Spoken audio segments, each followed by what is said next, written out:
This poem's called Liar.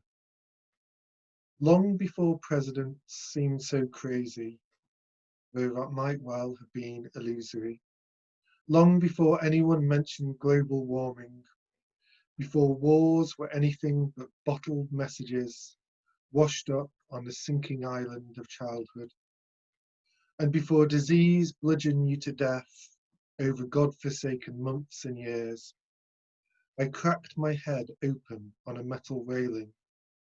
In hospital, you held my hand when I cried and told me everything, head, world, etc., would be okay. You lied. Oh, wow. That's really appropriate for the times we're in, isn't it?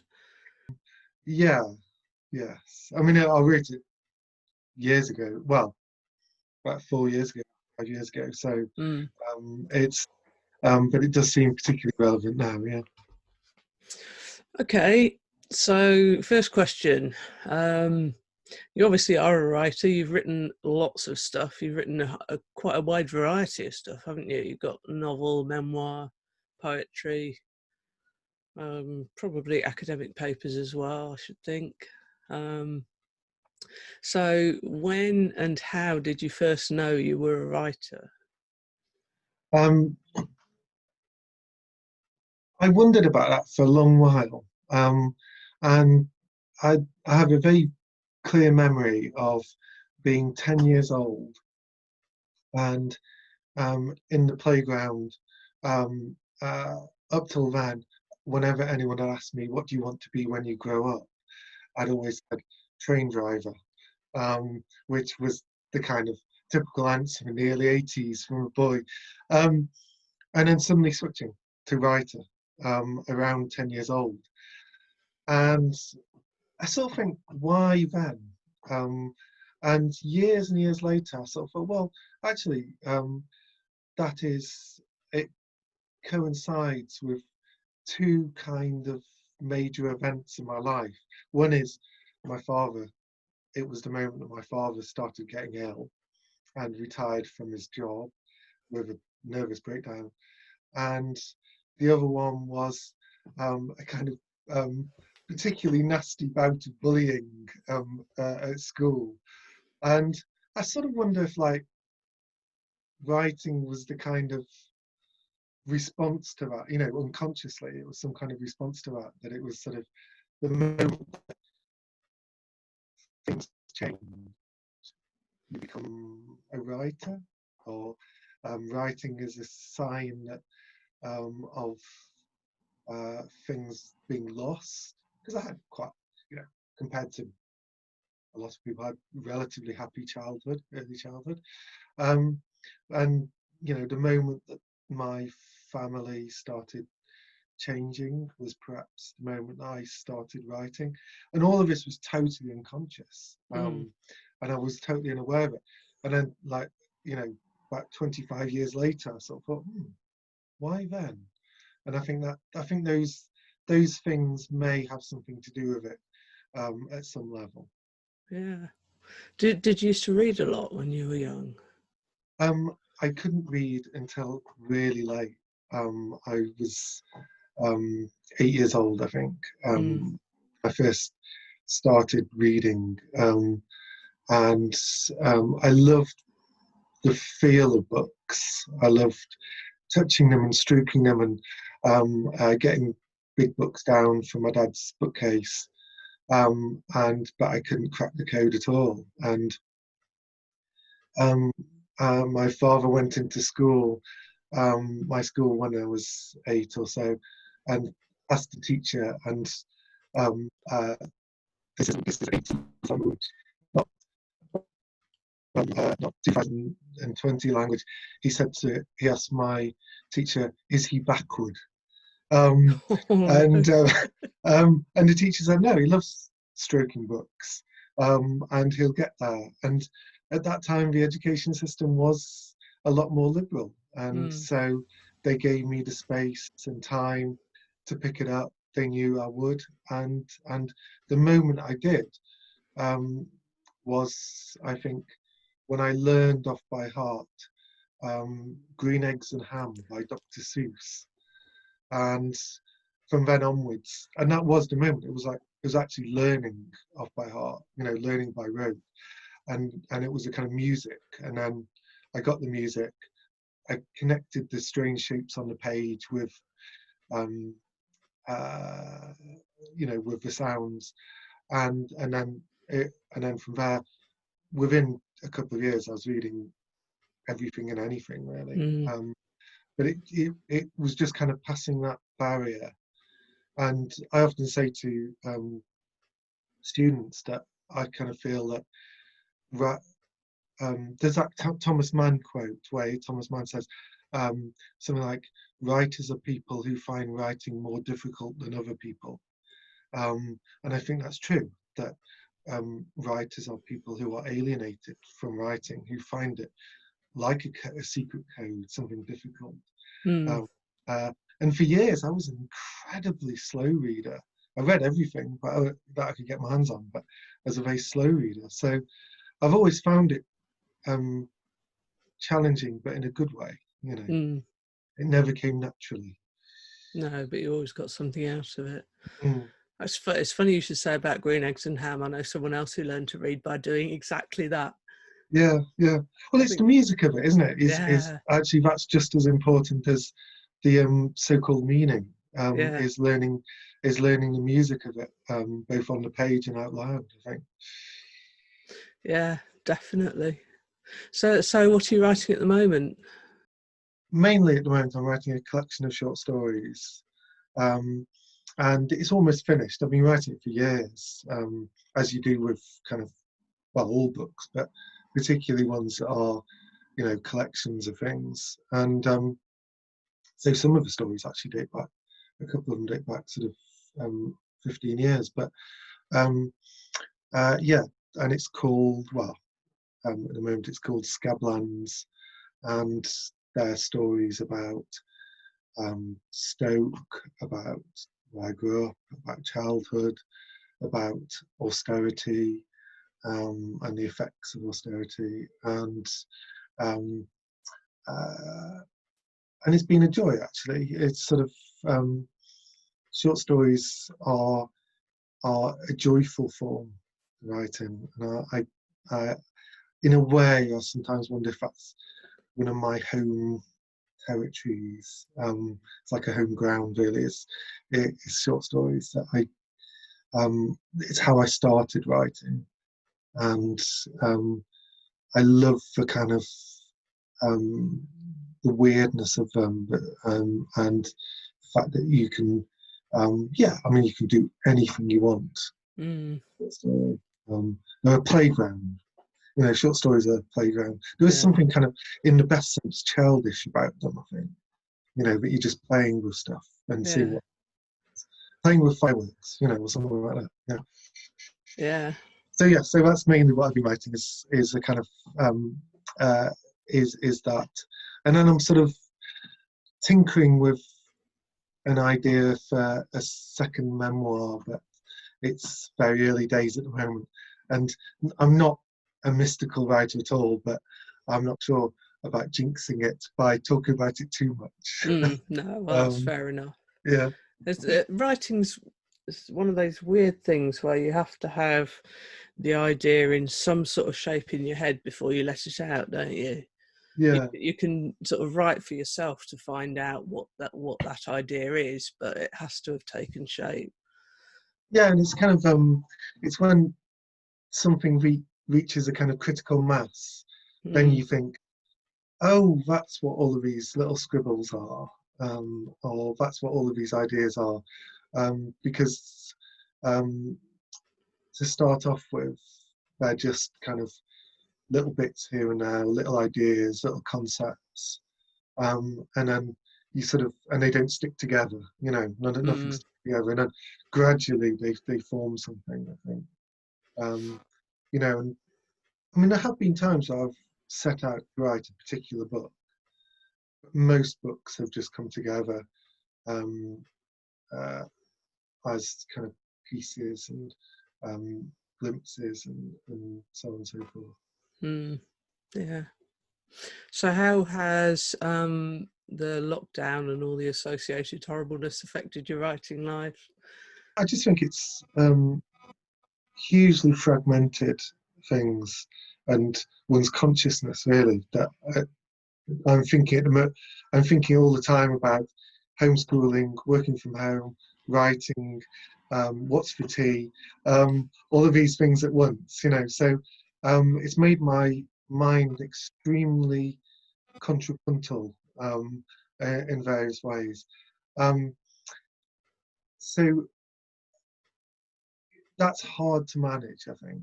It's hard to manage, and there are times when you want a bit of kind of peace, and it's and so writing was always, fortunately or unfortunately, one of the last priorities, and so it always gets kind of shoved into the corners of things and into the corners of life. I suppose that, you know, in many ways that's how it should be, and that obviously the twins come first, and then fortunately or unfortunately I make my living through my job. So, you know, yes, it does always kind of get squeezed. What it means, especially the last few years, is that when I do sit down and write, I can switch it on and off. I've sort of trained myself like a monkey to kind of you know, pick up the pen, and I can do it. So I don't suffer from writer's block or anything like that. I'm always able, and I think that's just training. You know, it's just like it's like playing the piano. You know, so on and so forth. Well, that's good to hear, because I haven't got that yet. I have to spend like half a day getting myself into a writing frame of mind. So it's just practice. Well, a lot of people are like that, and I'm you know, but I think for me it is just force of circumstance plus, you know, 35 years of doing it. You know, but I kind of the first, I remember even early days of my PhD, just find it really hard to sit down and write. But now, because it's so rare, it just becomes 100% pleasure. Writing just total pleasure. You know, it's the one time I'm kind of focusing on something kind of just for me, which sounds selfish, doesn't it? But I think it's perfectly reasonable. Yes, it is a kind of selfish thing, isn't it? You know, it is a kind of, in some ways, writing is a sort of selfish activity, but there's a place for that. Self-indulgent maybe, but there's a point to it. So Yeah. you know, yeah. Okay, so have you discovered any surprising inspirations from lockdown and everything going on around it? No, not really, and probably quite the opposite. In that, I mean, I think there are a couple of things to say about that. Firstly, that I think it's really hard to know, isn't it, at the time. I'm not a writer who writes about now, you know, about this kind of present moment. I think that's really hard, you know. That's why journalism is so hard, to make a story out of now. So I think finding that inspiration, you know, maybe I'll find it in 5 years' time when I look back on it. There are one or two things that have happened that I think, oh God, that would make quite an interesting story. There was a moment towards the beginning of lockdown where our twin daughters kept telling us at night, kept coming downstairs at night and telling us that they felt sparks coming off their hair. Wow. They were seeing sparks come off their hair. And I sort of did a bit of research and thought, well, it's just about possible because of friction, sheets and friction and so on and so forth. But somehow it was linked in a kind of weird way to the kind of strange enclosed world at that moment in their lives, where if you were going if we were going to have poltergeists, they are poltergeist age. So it was quite spooky actually, because it'd be midnight or something like that they were telling us this. So we were quite spooked by that. So there were kind of things like that, really odd things where I think that would make a great story or great poem, but I can't write it now. I've got to think about it and think about what that means and so on and so forth. Just as I'm quite a slow reader, I'm quite a slow thinker as well. So things take a little while to kind of percolate. In terms of other inspirations, well, I suppose the main one really has been that I have done a lot of reading over lockdown. I haven't had much time, but in the kind of little moments I've had, I found myself reading and reading and reading, you know.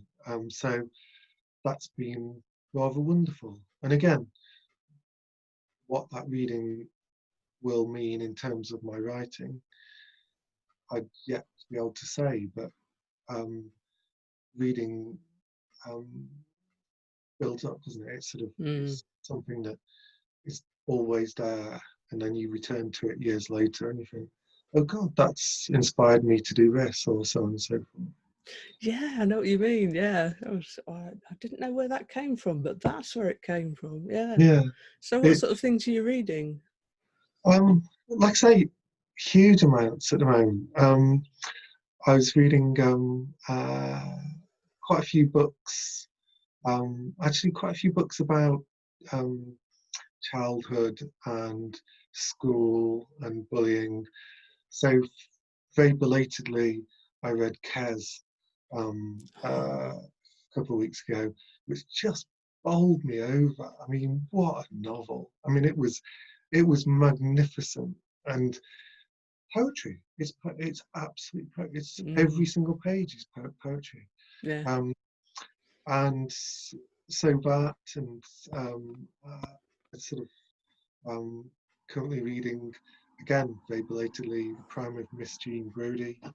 Everyone knows the film, don't they? I thought I'd read the book. And again, just beautiful, stunning writing, and funny and sad and horrific all at the same time.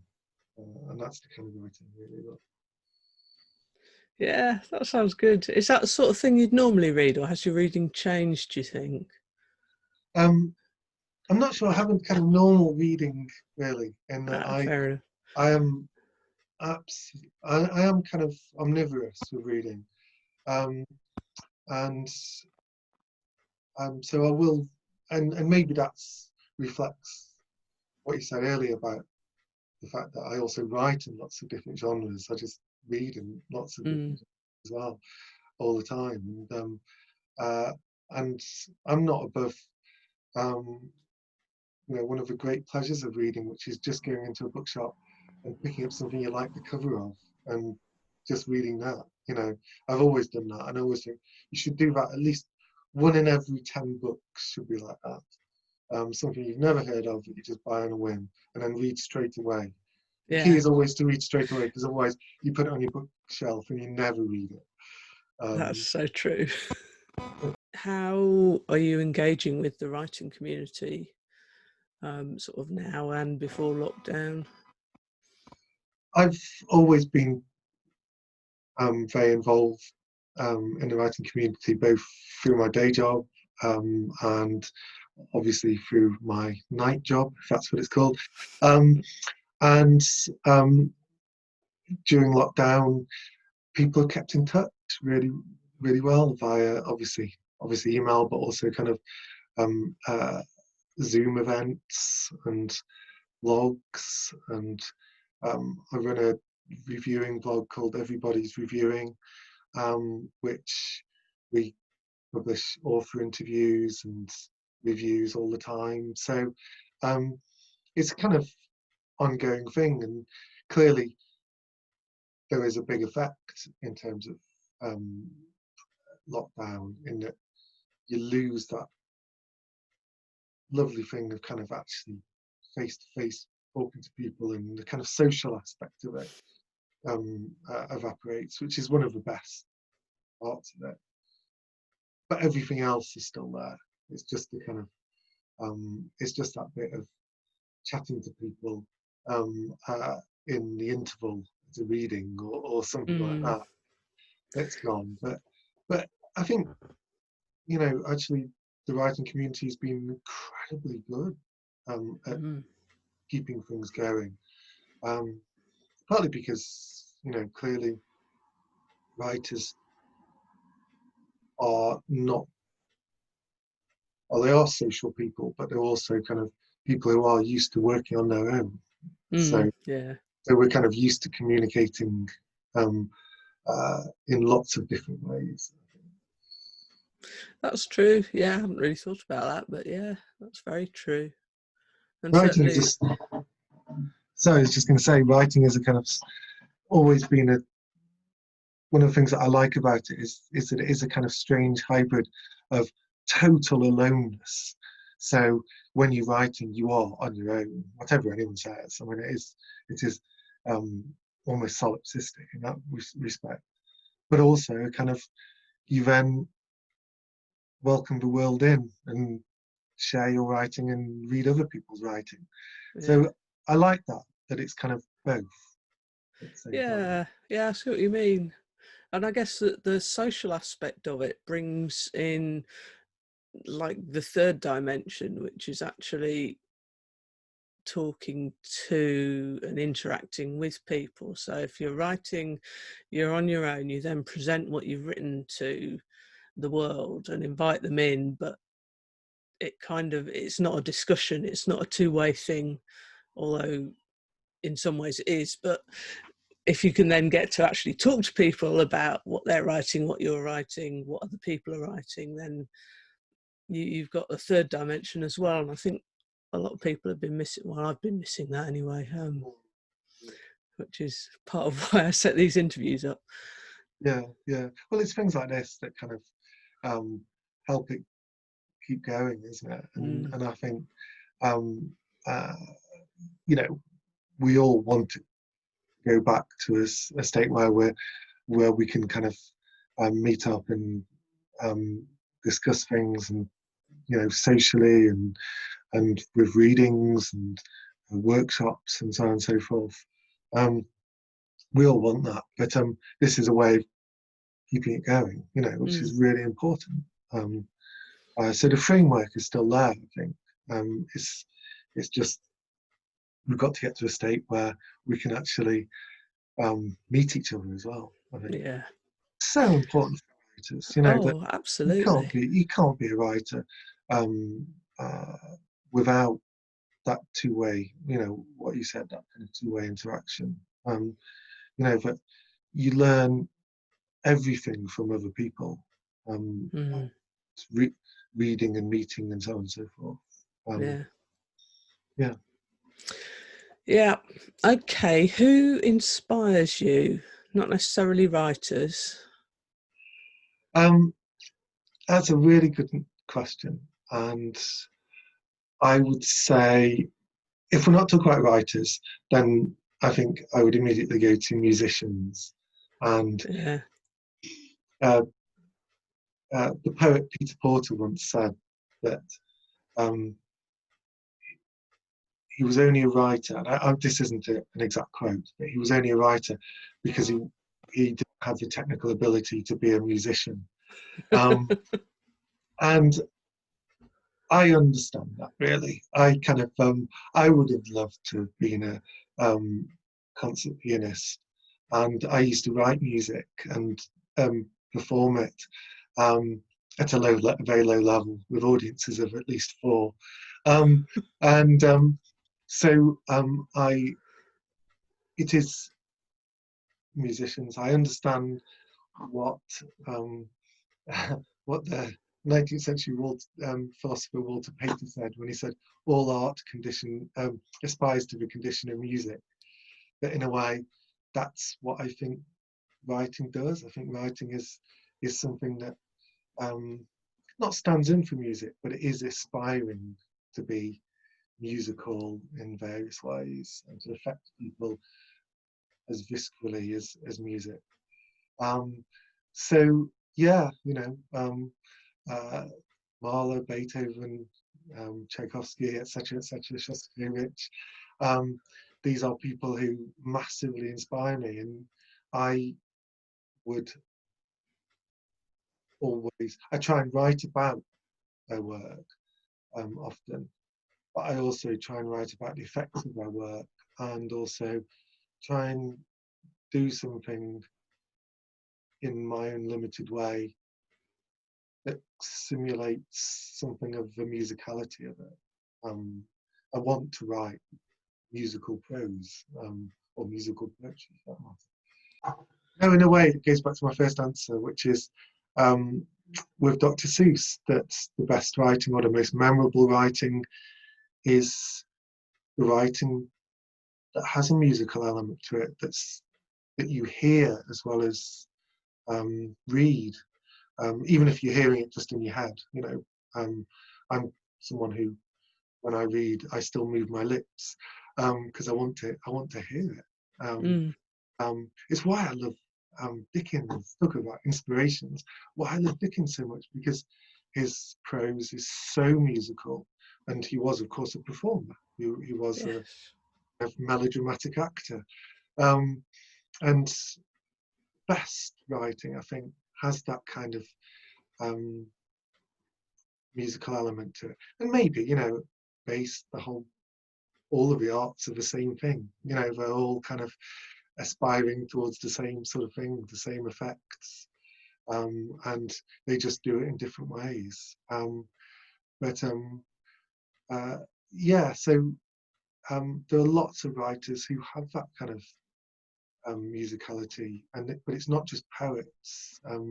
As I mentioned before, you know, Kes, every page of it is this beautiful music. I hadn't expected that. I knew it was going to be funny and tough and you know, exciting and so on and so forth, and sad, because I knew the story. But I hadn't expected the kind of that beautiful prose, really, which is like listening to a symphony. That's fascinating, because I'm sitting here thinking, I don't get music. Music doesn't get me at all. It doesn't get into my head, but writing and words really get into my head.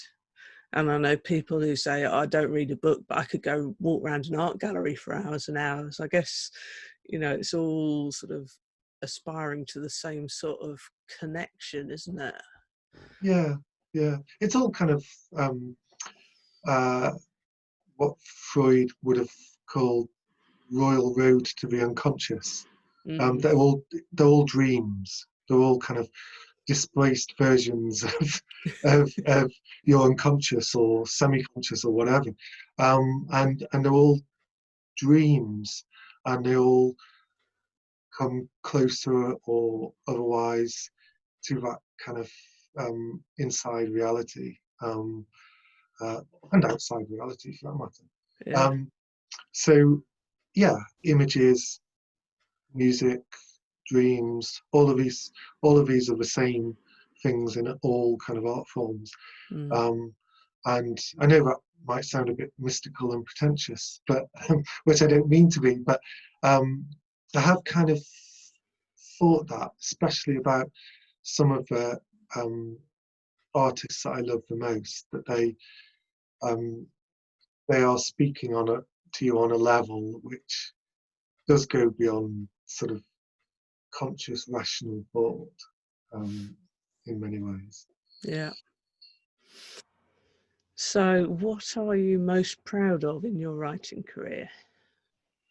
That's a really interesting question. I am most proud of whatever I'm writing at the moment. Probably even when I think it's rubbish, I kind of have, I want to love it. I want to love what I'm writing at the moment. I really want that to be what I'm most proud of. I don't think, and I think that's what writers should be, really. So I don't want to sound moralistic about it, because I'm not. You know, I don't think it really matters. But I think you shouldn't be proud of the external symbols of your writing. You should be proud of the writing itself, the thing itself, doing it, you know, and thinking, God, I've cracked a really interesting problem there, or isn't that a nice image? And in that way, I suppose it is a bit self-indulgent, but you know, I think kind of those sort of on the page challenges are what are so lovely, you know, about it. And sometimes they come really late on. It's like you get to the end of the book and then you think, oh God, that's what it was about. I will now have to rewrite it in that light.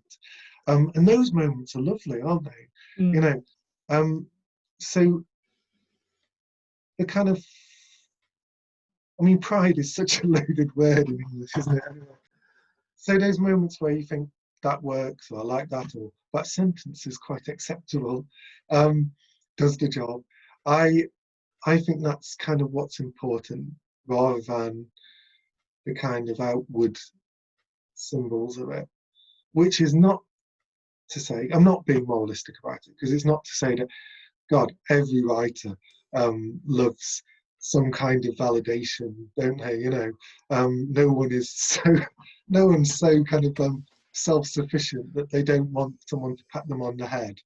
You know, like my teacher did when I was 8, and said, "Oh, well done, you can read now, Jonathan." Everyone wants that, of course they do. However much they deny it, but I don't think that should be the main aim. And I think if it is, then that's a shame. And most writers, I don't think it is. I think even the most hugely successful writers, that's not why they do it, because it wouldn't keep them going. You wouldn't write more than one book, would you? No, I've been there, I've done that. I've got the shield on the wall, or whatever you get. I don't know what you get for being a good writer. Probably some strange sculpture or something, don't you? I don't know. It's like when people say to you, oh, one day I would like to write a novel. And you think, well, why a novel? Why not lots of things? Well, Yeah. I want to write, you know, not write a novel, not write one thing, write lots of things, right? You know, whatever comes into your head, you know. Yeah.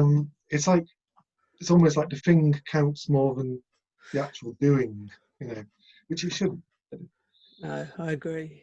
I think you have to actually start writing before you find that out, though, don't you? It's like reading a book, isn't it? When you there are people who read a book to get to the end of the book to say they've read the book. What's the point of that? You should, none at all. Just ask you know, a friend who's read it to tell you the story. Yeah. You read a book because you want to live. You know, I read a Dickens novel because I want to live in that world for umpteen hours and inhabit it. And actually, when you get to the end, you sometimes a bit disappointed. Really. Yeah, sad to leave it. Yeah. Okay, last question. What do you hope to achieve in the future? Writing wise, you don't have to cover your whole life. What do I want to achieve in the future? Gosh, I don't really know. Is the answer to that question? Because being a writer isn't a linear process. So I don't know if it is progress in the sense of like, I want to get better as a writer. Maybe that's the answer. I want to get better as a writer. I want to write something better than the last piece that I wrote. And you always want the book you're writing now is better than the one you wrote before. And so there's that element to it.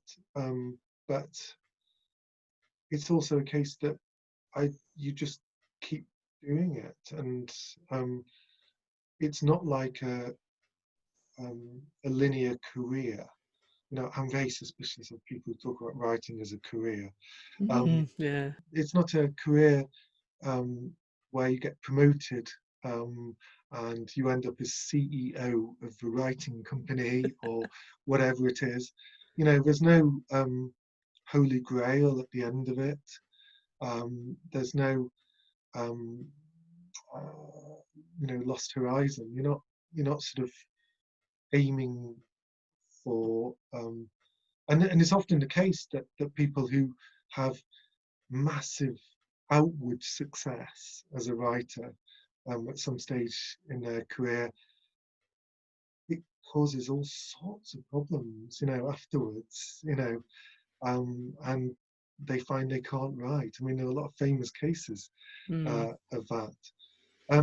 So it's not a kind of linear thing. So what I want to do in the future is to carry on what I'm doing now and what I've done in the past, and carry on writing, make sure I find a bit of time to write, and that I feel that what I'm writing now is a step up from what I was doing before, in terms of craft, in terms of, although I have mixed feelings about that word, but in terms of the kind of the way something works.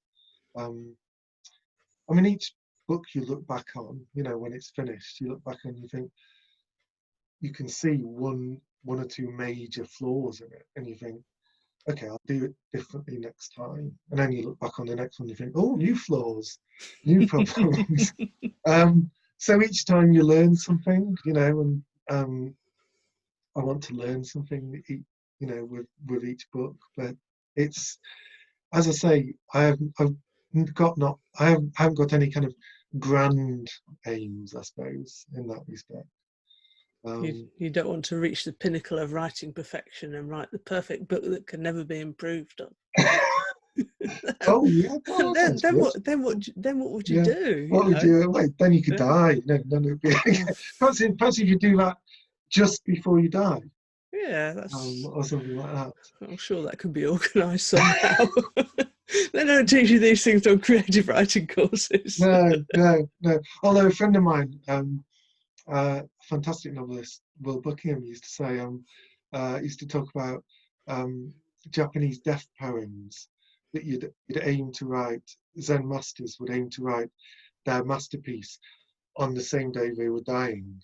Wow. So these death poems, and then sometimes they wouldn't die that day, so they then have to write another one the next time before. You end up with the whole collection if you just keep hanging on in there. Collection of my death poems. Yeah. Publish it and go and read at the launch. It'd be anticlimactic, that, wouldn't it? Really? Yeah, it would a bit. Yeah. Okay, thank you so much for talking to me. It's been really interesting, and there's so many bits that I really want to just sort of pick up and follow for another sort of half hour all by themselves, but we probably ought to stop there. So if you've got a short reading to read us out with, that would be great, and thank you so much. Thank you so much for asking me to do it and for such fantastic questions. This is another short poem, and since I mentioned my father as a kind of one of the possible origins for my writing, and my first book was a memoir about him, I thought I'd read a poem which is partly about him. And this poem is called "This Poem is Too Neat." The end of this poem will be too neat, too pat. It will do that circular thing of coming back to an image or memory at the start, of connecting something very early with something sad years later. The start of the poem will describe my very first memory of leaving the outdoor Art Deco Lido in Trentham Gardens, which was full of dozens of mummies' bare legs, and was apparently closed when I was 4. I recall all of us shivering in towels in the car and asking my father what pneumonia was, because he'd told us he'd get it if we didn't leave right away. He explained what it was, and many years later, he did get it and died. I told you the end of his poem would be too neat, too pat, as if a poem can lock you into a pattern and there's no getting out of it.